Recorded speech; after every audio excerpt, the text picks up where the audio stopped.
Shalom, umat yang dikasihi Tuhan. Damai sejahtera Allah penuhi hati kita semua. Tekun dan sabar. Firman Tuhan hari ini diambil dari Ibrani 12 ayat 11. Demikian firman Tuhan. Memang tiap-tiap ganjaran pada waktu ia diberikan tidak mendatangkan sukacita, tetapi duka cita. Tetapi kemudian ia menghasilkan buah kebenaran yang memberikan damai kepada mereka yang dilatih olehnya. Jemaat yang membaca surat Ibrani dinasihati agar bertekun dalam iman saat mengalami ganjaran. Mengapa mereka harus bertekun dalam iman? Sebab kalau tidak bertekun, mereka tidak akan mengalami kedewasaan iman. Karakter mereka tidak terbentuk dengan baik. Kata kemudian pada frase ayat 11 ini mengandung makna setelah atau akhirnya.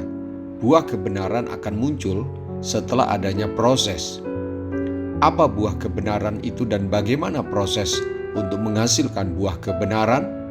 Buah kebenaran adalah sifat atau karakter yang diubahkan semakin serupa dengan Yesus melalui proses dalam penderitaan dan ganjaran. Tetapi penderitaan dan ganjaran tidak akan selalu menghasilkan buah kebenaran. Mengapa? Karena respon kita ikut menentukan buah yang dihasilkan. Jika respons kita memberontak, menyalahkan Tuhan, mengeraskan hati, maka proses akan semakin lama bahkan semakin berat dan bahkan tidak menghasilkan karakter yang diharapkan. Bapak, Ibu, Saudara-saudari, kita tidak boleh memandang rendah didikan Tuhan. Kita tidak boleh menganggap biasa sebuah penderitaan dan bersikap masa bodoh atau bersikap acuh terhadap kebenaran yang hendak Tuhan ajarkan melalui penderitaan. Sebab penderitaan bisa merupakan turun tangan Tuhan dan cambuk Allah, serta teguran-tegurannya terhadap dosa.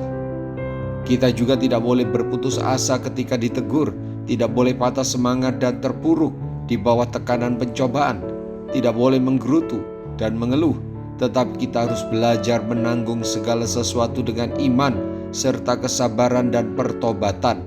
Pesan Tuhan hari ini adalah bahwa untuk menghasilkan buah kebenaran tidak instan, selalu ada proses. Tekun dan bersabarlah menjalani proses. Mari kita berdoa.